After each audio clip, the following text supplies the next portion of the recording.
আহলে হাদিস না সুন্নি? আমি সুন্নি বলছি, সুন্নি মুসলিম। হ্যাঁ, কে? সুন্নি মুসলমান। আপনি কসম করেন যে আল্লাহর কসম আমি সুন্নি মুসলমান? আল্লাহর কসম সুন্নি মুসলমান, আপনার কসম সুন্নি মুসলমান। আসসালামু আলাইকুম রহমতুল্লাহ। প্রিয় দিনী মুসলিম ভাই ও বন্ধুরা, আপনারা স্ক্রিনে একটি ছবি দেখতে পাচ্ছেন এবং আপনারা একটি কল রেকর্ডিং শুনলেন। তো আপনারা নিশ্চয়ই কল রেকর্ডিং এর মধ্যে শুনেছেন আমাদের একজন ভাই, তিনি আবু তাহের রিজভীকে ফোন করে বলছে, আল্লাহর কসম আমি সুন্নি, আপনার কসম আমি সুন্নি। আপনারা সকলেই দেখেছেন এই বিষয়টা নিয়ে এই সুন্নিরা কিন্তু অনেক মেতে উঠেছে যে সে মুশরিক, এই সেই সব কিছু বলছে।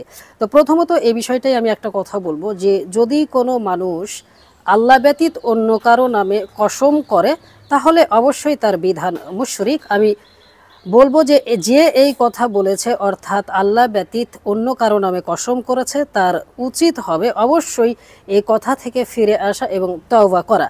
এবার আসি আর একটা বিষয়ে, সেটা হচ্ছে এই যে আপনারা একটি স্ক্রিনশট ছবি দেখতে পাচ্ছেন, সেখানে আবু তাহের রিজভীকে মেকআপ ছাড়া এই রকম লাগে সেই রকম লাগে বলেছে।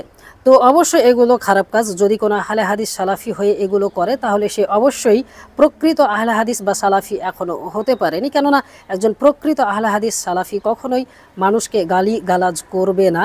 ওরা গালি গালাজ করবে এ কথা ঠিক, কেননা ওরা তো তথাকথিত নামধারী সুন্নি, প্রকৃত সুন্নি না। ওরা জাহেল, অজ্ঞ, মূর্খ, বিদাতি। এজন্য ওরা গালি গালাজ করবে। ওরা পড়াশোনা করে না, ওরা গালি গালাজ করবে, এটা স্বাভাবিক।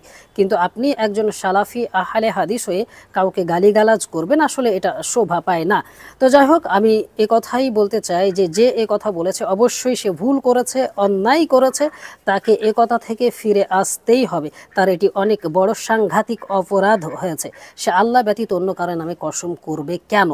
তো যাই হোক, এবার আসে আর একটা বিষয়, সেটা হচ্ছে এই যে এই ভিডিওটি আসলে আমি এমনিতেও বানাতাম, কিন্তু আরও অনেকজন যারা তথাকথিত সুন্নি দাবিদার তারা আমাকে ফোন করে এই করে সেই করে বলছে যে এই বিষয়টা নিয়ে কথা বলেন, এই বিষয়টা নিয়ে কথা বলেন, আপনি তো অন্যায়ের বিরুদ্ধে কথা বলেন, তাহলে এটা নিয়ে কেন বলবেন না?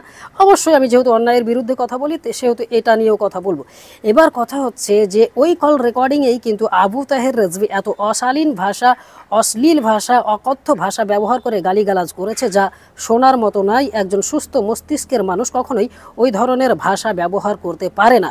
তো এ ধরনের ভাষা ব্যবহার করার পরেও আমরা দেখতে পাইনি যে তথাকথিত সুন্নিদের কাছে কোনো ধরনের খারাপ লেগেছে, তারা এসে বলেছে যে আবু তাহের রিজভীকে ক্ষমা চাইতে হবে বা কোনো কিছু, এমন কোনো কিছু কেউ বলেনি।